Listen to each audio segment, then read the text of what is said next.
안녕하십니까, 사경환입니다. 이번 시간에는 SPSS 통해서 다른 이름으로 코딩 변경 부분 설명 올리도록 하겠습니다. 현재 저는 SPSS 26 버전을 하고 있고요. 블로그는 이미 되어 있는 상황에서 다른 이름 코딩 변경만 진행해 보도록 하겠습니다. 자, 다른 이름 코딩 변경인데 우선 코딩 변경, 그러니까 변수 계산하고 코딩 변경의 차이점부터만 간단하게 말씀드리겠습니다. 자세한 내용들은 설명드리진 않고요. 변수 계산은 말 그대로 산식입니다. 나누기 곱하기 산식을 함수 이런 것들을 말하는 것이고, 그다음에 다른 변수로 코딩 변경은 원본을 일반적으로 보관하고 새롭게 재그룹을 할 때 많이 사용하는 것을 우리는 다른 변수 코딩 변경입니다. 똑같은 결과가 나타날 수도 있습니다. 요거와 요거를 똑같은 결과가 나타날 수도 있고, 그러니까 보통은 다른 변수 코딩 변경은 재그룹 할 때 많이 씁니다. 재그룹, 그룹핑을 한다거나 하나 몇 개씩만 이렇게 변환을 시킨다거나, 그럴 경우는 1대1로 변환시킬 때 다른 변수 코딩 변경을 많이 씁니다. 같은 변수 코딩 변경 쓰지 마세요. 이거는 무료 묻지 마. 이건 덮어씌우기니까 보관이 안 되는 거고, 얘는 일부 원본은 보관하고 얘는 생성이 되는 거니까 분석자의 기본적인 자질로서 우리는 다른 변수 코딩 변경이 중요합니다. 같은 변수로 거의 하지 않습니다. 그거는 진짜 초보자만 하는 거예요. 초보자. 그리고 강의에서도 그런 강사들은 믿으시면 안 됩니다. 이건 다른 변수 코딩 변경이라, 이게는 이렇게 이따위로 강의하는 사람들은 믿으시면 안 돼요.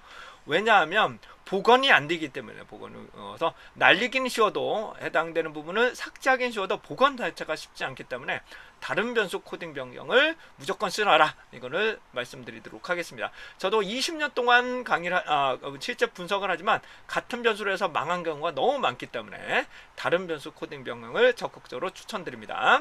자, 다른 변수 코딩 변경이다. 이 age를 제가 연령대를 제가 재그룹을 한번 해보겠습니다. 20대, 30대, 40대 이렇게 재그룹을 해볼게요. 근데 만약에 18, 19을 제가 결집값으로 지정을 하고 간다고 하겠습니다. 다시요. age를 18, 19, 그리고 무응답 자체가 99였거든요. 요걸 가지고 결집값으로 지정합니다.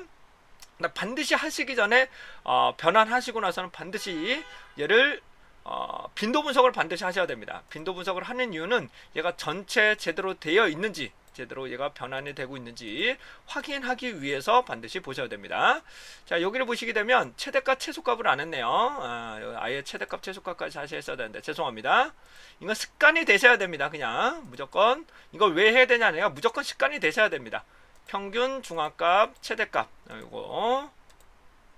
요거에서 해당되는 평균, 소수점 정리하는 거는 여기서 더블 클릭, 다음에 선택하신 다음에 마우스 우클릭, 셋 특성. 그래서 조금씩 모양새가 다르더라도 이렇게 보시면 됩니다. 소수점 셋째짜리, 이렇게 하면 소수점 셋째짜리, 그러니까 즉 넷째짜리에서 반올림을 하는 것입니다. 소수점 자릿수는 이렇게 정리하시는 게 맞고요. 계속적으로 가죠. 자, 근데 지금 18, 19이 이미 결집값에서 다 제외된 것을 보실 수 있습니다. 왜냐하면 최대 최소값에서 해당 부분은 다 제외가 됐기 때문입니다. 그래서 우선 코딩 변경을 보시게 되면 다른 변수 코딩 변경입니다. 자, age 그룹이라고 하겠습니다. age 그룹 gr로 놓고 기존 값 새로운 값에서 넣을게요. 자, 그런데 범위를 명확하게 쓰시는 게 가장 확실합니다. 20부터 29까지 얘를 1집단인 20대로 변환을 시킵니다. 이렇게 시키는 게 가장 좋은 방법이에요. 이렇게 쓰는 이유는 그 외의 것들은, 여기에서 범위를 벗어나는 거는 무조건, 여기서 제시되지 않은 것은 무조건 시스템 결집값인 점으로 찍히게 됩니다.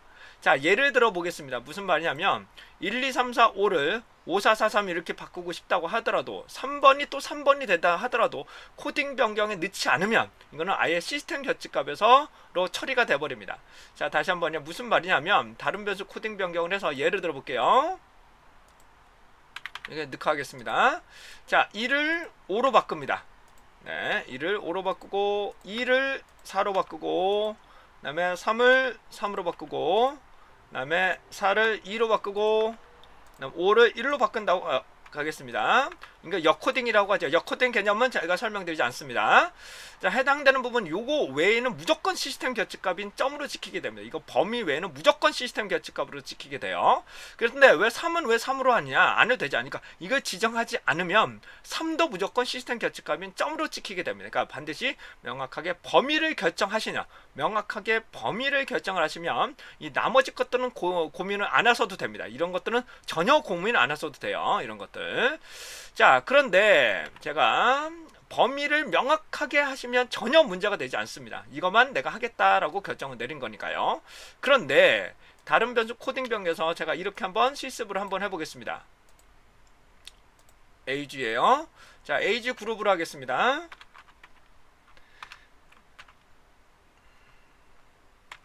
자, 이렇게 변경시켜 볼게요. 근데 이게 뭐냐라고 하시는데 시스템 규칙값을 시스템 규칙값으로 놓을 거냐, 시스템 또는 사용자 시스템 규칙값을 요걸로 놓을 건데, 우선 좀 말씀드린 시스템 규칙값이라는 건 점을 말하는 거죠. 점을 다른 걸로 뭘로 바꾸겠느냐는 것을 결정할 수도 있다는 거죠. 내가 시스템 규칙값을 뭐 시스템 규칙값으로 처리할 거냐, 아니면 혹은 다른 걸로 결정하니까. 다시요, 이게 있는 이유는 시스템 규칙값을 다른 값으로 바꿀 수 있다는 의미예요. 예. 그렇기 때문에 시스템 규칙값을 시스템 규칙값으로 바꿔도 되고, 만약에 시스템 규칙값은 점을 9나 99 평균값 뭐 여러분 원하시는 값으로 변화시킬 수도 있다는 의미가 되겠습니다.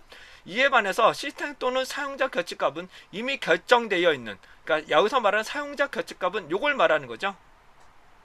요걸 말하는 겁니다. 요걸 내가 다른 걸로 일괄적으로 바꿀 수 있다는 것을 말하게 되죠. 자, 그런데 이걸 쓰는 이유는 다시 한번 말씀을 드리면, 시스템 규칙값만 뭐 다른 걸로 바꾼다거나, 근데 그럴 가능성은 그렇게 많지는 않으니까. 근데 상황이라는 게 어떻게 될지 모르니까 응용할 수가 있겠죠. 그런데 이거 쓰지 말라고 하는데도 계속 이거에 대해서 논란을 계속 저한테 질문하시는데, 이거 쓰지 마세요. 이거 쓰지 마셔야 되는데, 예를 들어 보겠습니다. 제가 맞아, 30까지 32하까지를 제가 1로 놓겠습니다. 1로 놓고요. 그 다음에 요거 이상 다음 값부터 31세부터 제가 2집단으로 제가 한번 분류를 해보겠습니다.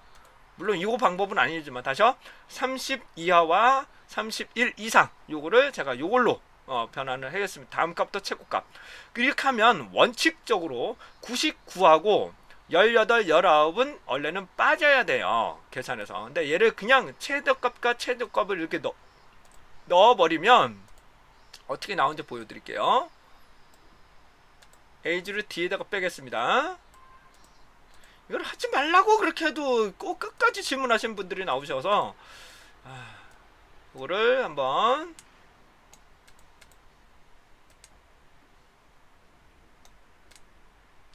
이동시켜서 확인해 보겠습니다. 직접적으로 확인해 보죠. 자, 이거 보십시오. 18, 19이 1로 바뀌게 됩니다. 이게. 그리고요, 99가 얘가 2로 바뀌게 돼요. 그러니까 이게는 잘못된 것이겠죠. 그래서 최대값과 최소값은 하지 않는 것이 좋다는 것을 다시 한번 말씀드려요. 다시요, 최저값과 최저값 이걸 하시려면 시스템 요거 다 선택하셔야 됩니다. 자, 요거는 시스템 규칙값만 처리하시는 거고, 시스템 규칙 아니라 점을 말하는 거예요. 점. 그리고 얘는 시스템과 이제 사용자 규칙값, 내가 이미 결정되어 있는 값을 시스템 규칙값으로 넣어야, 요거를 다시 한번 넣으시게 되면, 추가를 하시게 되면 시스템과 사용자 규칙값을 모두 시스템 규칙값으로 점으로 바꾸게 된다. 이렇게 보실 수가 있게 되겠습니다.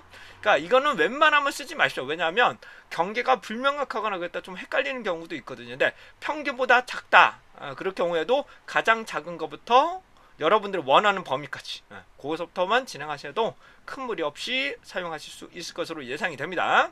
그러니까 웬만하면 이거 쓰지 마십시오. 웬만하면. 왜냐하면 실수가 상당히 많이 발생하기 때문입니다. 자, 실행할게요. 제로 고쳤냐? 예, 이제는 세로 고치면서 여러분 보시면 얘는 시스템 규칙값으로 바뀐 것을 보실 수가 있게 되겠습니다. 이거에 대해서 계속적으로 질문을 하셨기 때문에 요거에 대해서 명확하게 제가 관련 내용을 설명드렸습니다. 시스템 규칙값은 점을 말하는 거고, 얘를 시스템 규칙값으로 바꿔도 되고 다른 값으로 바꿀 수도 된다는 뜻입니다. 그다음에 시스템 또는 사용자 결측값. 그러니까 내가 지정한 사용자 결측값들도 뭘로 바꿀 거냐? 일괄적으로 다른 걸로 바꿀 거냐? 아니면 기존 값으로 그냥 넣을 거냐? 아니면 시스템 결측값으로 바꿀 거냐를 내가 선택할 수 있다는 것이겠죠. 활용도는 이런 것은 자유도라고 하죠. 언제든지 활용할 수가 있게 되고, 요것만 사용하실 때는 상당히 요거까지 모두 사용하셔야 된다는 거. 네, 그래서 이거 쓰지 마시라는 것을 제가 몇 번이고 설명드리고 있습니다. 자, 이상으로 요거와 관련해서 좀 설명을 좀 드렸고요. 그래서 다른 변수 코딩 변경, 그래서 다르면 요거 반드시 쓰시고, 변수 계산은 산식을 통해서 얻어낸다는 거, 이거를 조금 차이점이 있다는 것을 말씀을 드렸습니다. 자, 이상 사파 사경원이었습니다.